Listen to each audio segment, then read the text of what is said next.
थी। ओम। मुरली तारीख 4/8/2023। मीठे बच्चे, बाप आए हैं तुम्हारे लिए स्वर्ग की नई दुनिया स्थापन करने, इसलिए इस नर्क से दिल न लगाओ, इनको भूलते जाओ। प्रश्न: रहमदिल बाप तुम बच्चों पर किस रूप से कौन सा रहम करते हैं? उत्तर: बाबा कहते मैं बाप रूप से मीठी सेकंड बन तुम बच्चों को इतना प्यार देता हूँ तो दुनिया में दूसरा कोई भी दे न सके। मैं तुम्हें पवित्र प्यार की दुनिया का मालिक बना देता हूँ। टीचर बन तुम्हें ऐसी पढ़ाई पढ़ाता हूँ जो तुम बहिश्त की बीबी बन जाते हो। यह पढ़ाई है मनुष्य देवता बनने की। यह ज्ञान रत्न तुम्हें विश्व का मालिक बना देते हैं। गीत: कौन है माता कौन है पिता। ओम शांति। बच्चों को ओम शांति का अर्थ समझाया जाता है। ओम का अर्थ है आई एम आत्मा, मैं आत्मा निराकार परमात्मा की संतान हूँ। शरीर का फादर वह है जिसने जन्म दिया है, उनको कहा जाता है शरीर को जन्म देने वाला फादर। और शिव बाबा है आत्माओं का बाप। वह तो है ही है। ढेर के ढेर करोड़ों आत्माएं अपनी निराकारी दुनिया में रहती हैं। वहाँ सदैव निर्विकारी ही है। विकारी तो परम धाम में रह न सके। पहले तो यह बात पक्की करनी पड़ेगी, मैं आत्मा, मेरा बाप परमात्मा। आत्मा के संबंधी सब भाई भाई है। इस शरीर के बाप को कहा जाता है लौकिक बाप।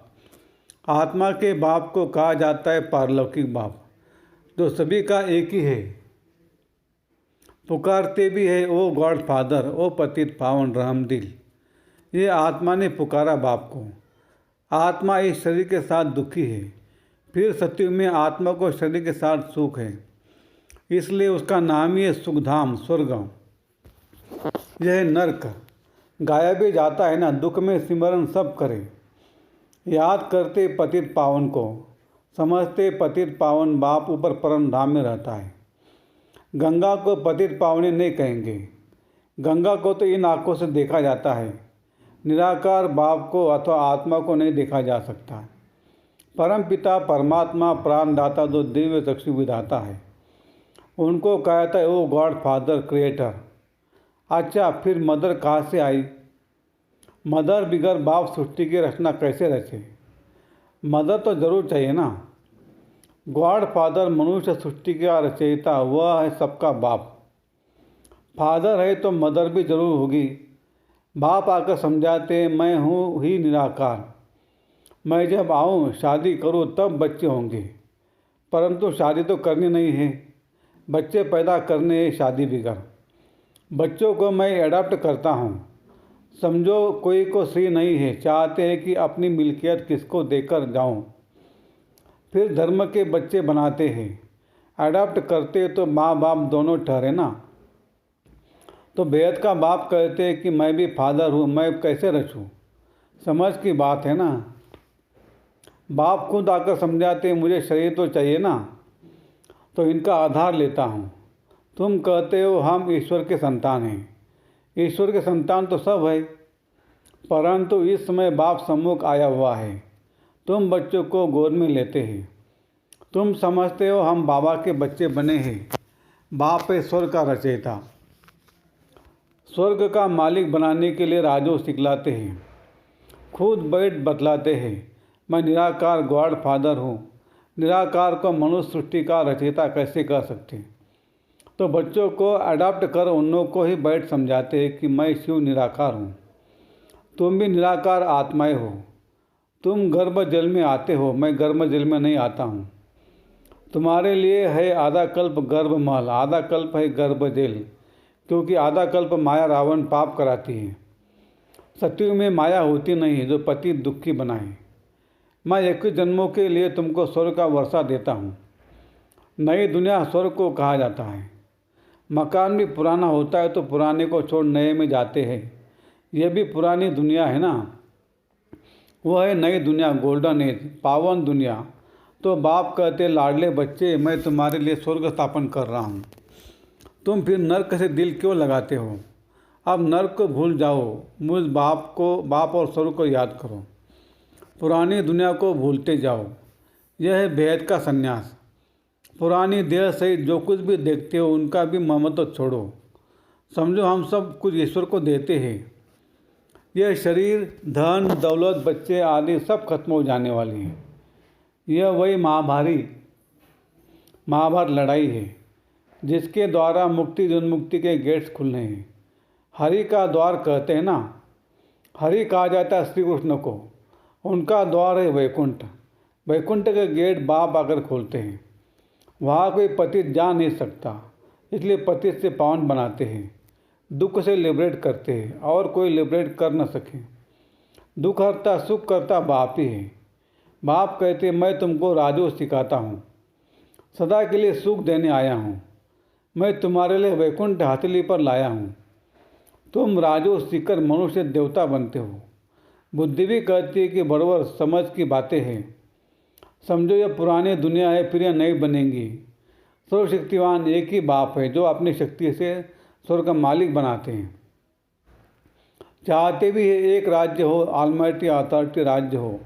सो तो सत्ययुग त्रेता में अटल अखंड सुख शांति में देवी देवताओं की राजधानी थी। कोई विघ्न नहीं था। उनको अद्वैत राज्य कहा जाता है। दूसरा धर्म ही नहीं जो दुखी बने। अभी देखो भल क्रिश्चियन एक ही धर्म के हैं तो भी उन लोगों की आपस में बहुत लड़ाई होती है, क्योंकि माया का राज्य है।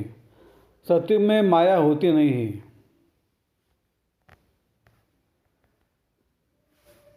अभी कहते हो गॉड फादर रहम करो। बाप कहते रहम तो सब पर करूँगा, सब बच्चों को पापों से मुक्त करता हूँ, अर्थात पति दुनिया से लिबरेट करता हूँ।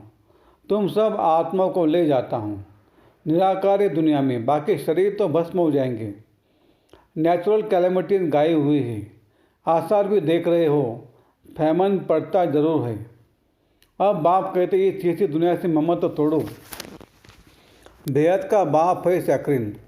कहते मैं जो तुमको प्यार करता हूँ सो कोई कर न सके। अभी तुमको पवित्र दुनिया का मालिक बनाता हूँ। राजा के लिए तुम पढ़ रहे हो। एम ऑब्जेक्ट बुद्धि में है। नया तो कोई समझ न सके जब तक कि कोई बैठ उनको समझावे। एक हफ्ता बैठ समझे कि मनुष्य देवता बनना है, इसलिए बाप को जादूगर कहा जाता है। ज्ञान रत्नों से मनुष्य को देवता बनाता हूँ। उनको रत्नागर, सौदागर, मुसाफिर भी कहते हैं। तुमको आकर स्वर्ग की महारानी महाराजा बनाते हैं। मुसाफिर कितना हसीन है। तुम जो कोई काम के नहीं थे, अब तुमको पढ़ाकर बरिश्ते की बीवी बनाता हूँ। तुम जानते हो हम सूर्यवंशी चंद्रवंशी बनने के लिए पढ़ रहे हैं। परमात्मा पढ़ाते हैं। तुम यहाँ क्या पढ़ते हो?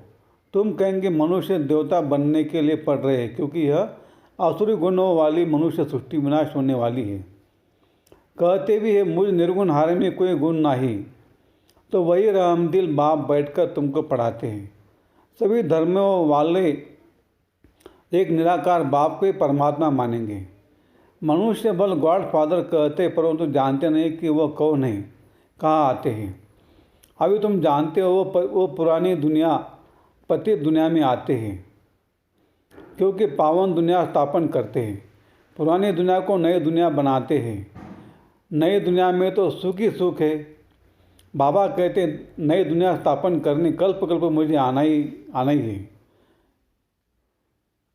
यह तो बुद्धि समझती है कि रात के बाद दिन है, फिर चक्र में कलयुग आता है। कलयुग के बाद सतयुग जरूर होगा ना। तुम बच्चों को कहा ही जाता है स्वदर्शन चक्रधारी। आत्मा जानती है मैं चौरे जन्म कैसे लेती हूँ। कोई मनुष्य को सदगति दे न सके। धारणा के लिए मुख्य सार एक, बुद्धि से वेद का संन्यास करना है। पुरानी देह सहित जो कुछ इन आँखों से दिखाई देता है उनसे ममत्व निकाल बाप और स्वर को याद करना है। 2, पढ़ाई को आश्चर्य धारण कर बुद्धि को सत्व प्रधान बनाना है। मुरली ही पढ़ाई है। मुरली पर बहुत बहुत ध्यान देना है। वरदान, भाग्य की नई नई स्मृतियों द्वारा पुरुषार्थ में रमणीकता का अनुभव करने वाले मन दुरुस्त भव। भाग्य की नई नई स्मृतियों द्वारा पुरुषार्थ में रमणीकता का अनुभव करने वाले मन दुरुस्त भव। ब्राह्मण जीवन में लाट जन्म होने के कारण शरीर से चाहे कितने भी कमज़ोर या बीमार है, लेकिन मन सबका दुरुस्त है, उमंग उत्साह से उड़ने वाला है। पावरफुल मन की निशानी है सेकंड में जहाँ चाहे वहाँ पहुँच जाए। इसके लिए सदा अपने भाग्य के गीत गाते उड़ते रहो। अमृत बेले से भाग्य की नई नई बातें स्मृति में लाओ। कभी किसी प्राप्ति को सामने रखो, कभी किसी, तो पुरुषार्थ में रमणीकता आ जाएगी। बोर नहीं होंगे, नवीनता का अनुभव करेंगे। स्लोगन: आगे पीछे सोच समझकर हर कर्म करो तो सफलता प्राप्त होती रहेंगी। अच्छा, ओम शांति शांति शांति।